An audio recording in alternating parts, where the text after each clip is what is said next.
Dans notre séquence ping-pong ce soir, je reçois Maïwenn pour son film Pardonnez-moi. Elle va répondre à une critique de Xavier Le Herpeur de Ciné Live, une critique plutôt dure, alors que, on peut le dire, Maïwenn, bonsoir d'abord.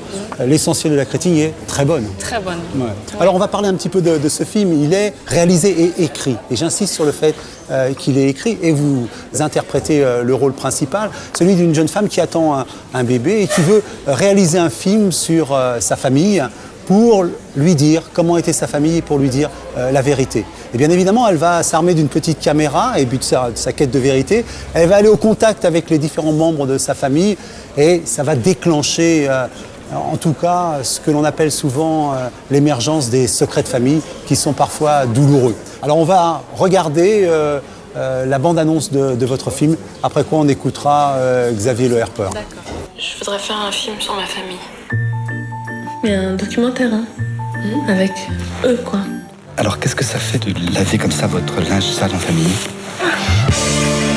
J'ai cru que mon père, c'était pas important. Je vous avais dit qu'il m'avait battu pendant des années, que je m'en foutais, j'arrivais à en parler sans pleurer. Je me suis menti, voilà. Tu touches combien pour ça? Je touche tout l'amour que j'aurais dû avoir. Ça arrive aussi que les gens se créent des histoires. La mythomanie, c'est pas forcément un truc monstrueux.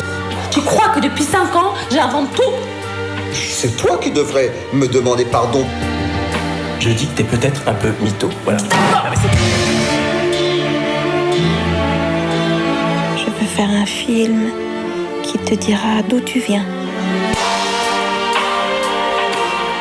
Alors, on va écouter la critique de Xavier, mais moi j'ai envie de vous poser des questions. D'abord, personne nous écoute, j'ai adoré. Je vous le dis parce que j'ai adoré ce film pour des tas de raisons et comme je l'ai dit tout à l'heure, particulièrement pour l'écriture. C'est extraordinairement écrit, même si vous avez souhaité dans la forme qu'il y ait cet effet de spontanéité. Bah oui, parce que le film est tourné de manière à faire croire aux spectateurs que c'est tout le temps vrai, que ce qu'ils voient à l'écran, c'est réellement passé comme ça. Or, c'est vraiment un parti pris de ma mise en scène, c'est de faire croire qu'on est dans la vraie vie. Alors cette famille, je vais en parler parce que les acteurs sont absolument extraordinaires. Bien sûr, vous les tenez, bien sûr, vous les avez dirigés, mais il y a d'abord votre père, Pascal Grégory, qui est un acteur extraordinaire, votre mère, Marie-France Pizier, cet homme qui survient comme l'ancien amant de votre mère, Aurélien Recoing, et vos deux sœurs, Hélène de Fougerolles et Mélanie Thierry. Oui. Alors on va écouter ce que Xavier Le Herpeur a pensé de votre film et vous pouvez l'interrompre à tout moment. Bonjour Maïwenn, nous allons parler donc de votre film dans lequel il y a à la fois une grande qualité qui était également le défaut de cette première œuvre, c'est son énergie et sa pugnacité. On comprend tout à fait que celle-ci motive votre quête de vérité auprès du personnage de Pascal Grégory qui interprète votre père, mais au final, cela vous empêche parfois de prendre un peu de distance, en tout cas celle nécessaire pour vraiment évoquer le problème d'une enfance douloureuse, d'une enfance sous les feux de la rampe, puisque vous avez été comédienne. Et à ce moment-là, on a l'impression que le film vire au règlement de compte et pas vraiment à l'analyse comme il aurait été souhaitable peut-être à travers l'écriture. Alors, ce n'est pas un film analytique, comme il le dit, c'est l'histoire d'une fille qui veut régler ses comptes. Donc, c'est pas une thérapie? Non, pas du tout. En tout cas, pour le personnage de Violette que je joue, elle part dans sa quête très naïve, ceci dit. Mais en se disant qu'en réglant ses comptes par l'intermédiaire d'une caméra, elle aura des preuves, elle aura des explications. Donc la quête de mon personnage est un règlement de compte. Mais moi, en tant que réalisatrice, ce n'est ni un règlement de compte, ni un film analytique. C'est juste le travail que j'avais envie de voir sur un écran. Vous venez du One Woman Show, en tout cas, vous avez déjà fait un premier travail, j'allais dire thérapeutique entre guillemets, sur scène, à travers un One Woman Show qui a eu un succès tout à fait énorme et sans doute mérité, je ne l'ai pas vu. La seule chose, c'est qu'au moment de passer à l'écriture d'un long métrage, il faut peut-être changer un tout petit peu d'axe, étoffer les personnages. D'accord, Woody Allen, ça fait juste je sais pas combien d'années qu'il nous raconte le même film, qu'il nous raconte sa vie. Philippe Cobert, ça fait 20-30 ans qu'il nous parle de sa mère et on adore ça. Oui. Donc je trouve qu'il... Non, au contraire, si j'ai trouvé une forme d'écriture et que je puise dans mes cicatrices et dans mes fantasmes pour créer, mais pourquoi pas, il n'y a pas de mal à créer avec ses souffrances ou ses fantasmes. Je pense que c'est même l'essence d'un artiste que de se ressourcer auprès de ce qui l'entoure, ce qui le touche. Ça ne veut pas forcément même dire que de soi. Hein. Moi, mon film, il y a aussi plein d'histoires des gens que j'aime, que j'ai remis dans mon film. Donc ça, par contre, je trouve ça très très con ce qu'il vient de dire, parce que... Non mais attendez, moi je veux bien respecter, je respecte tout à fait ce qu'il dit, mais en revanche, dire il faudrait passer à autre chose, ben non, parce que il y a combien John Cassavetes qui fait des films sur sa vie. Non, je pense que c'est comme ça que je fonctionne et que plein de gens fonctionnent aussi. On pourrait dire voilà. aux critiques simplement qu'on ne passe jamais à autre chose, mais ça se voit plus ou moins. Non, mais peut-être qu'à un moment donné, je passerai à d'autres histoires et peut-être que j'y reviendrai. En tout cas, je pense que je travaillerai toujours de la même manière. Et il me semble que nous traversons là toute une famille réduite vraiment à des figures stylistiques. Le père, on le sait, il est violent et mutique. C'est un peu insuffisant peut-être pour lui régler son compte aussi violemment que vous le faites.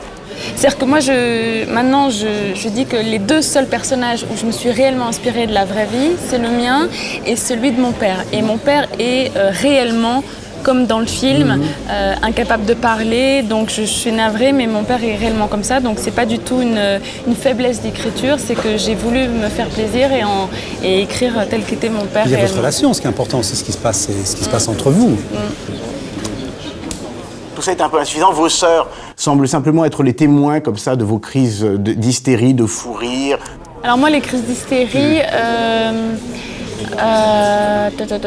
dans les familles, c'est quand même... Là, ils me reprochent mes crises d'hystérie, mais quand on a du mal à communiquer en famille, ben, on crie, quoi. C'est la vie, pour moi. Et je me sens pas blessée quand on dit hystérique, parce que c'est la vie. Votre besoin de savoir la vérité, ou en tout cas de la faire dire par votre père, il me semble que tout ça est un tout petit peu autarcique, est un tout petit peu à sens unique. Il manque quelque chose de l'ordre de la contradiction, de l'ordre de l'art. Alors, de la contradiction... Pour moi, dans ce film, j'ai pas du tout voulu me faire passer comme l'éternelle victime, gentille, propre sur elle. Au contraire, il y a des moments où je suis insupportable dans le film. Et pour moi, l'effet de contradiction, il est là, c'est qu'à un moment donné, le spectateur peut réellement croire que j'ai tout inventé pour me faire plaindre. Et je trouve que ça marche parce qu'il y a plein de gens qui me parlent de ce moment-là où ils ont douté de ma vérité, de mes propos. Réponse de ces gens à qui vous faites, entre guillemets, quand même un procès, puisque vous les impliquez. Je ne fais pas un procès, puisqu'encore une fois, ils ont leur point de vue. Et je ne fais pas un procès à ma famille, puisque un film, c'est pas un procès. Surtout que eux, ils savent bien la limite entre le vrai et le faux. Et ils ont vu le film et ils aiment le film. Voilà.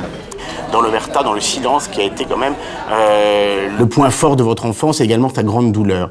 Et puis dernièrement, je trouve que dans l'écriture, dans le scénario, il y a un goût pour l'hystérie, pour la surenchère dramatique, qui n'est pas sans faire penser évidemment aux grands films comme Festen ou comme À nos amours, mais qui n'est pas toujours non plus totalement synergique avec le sujet.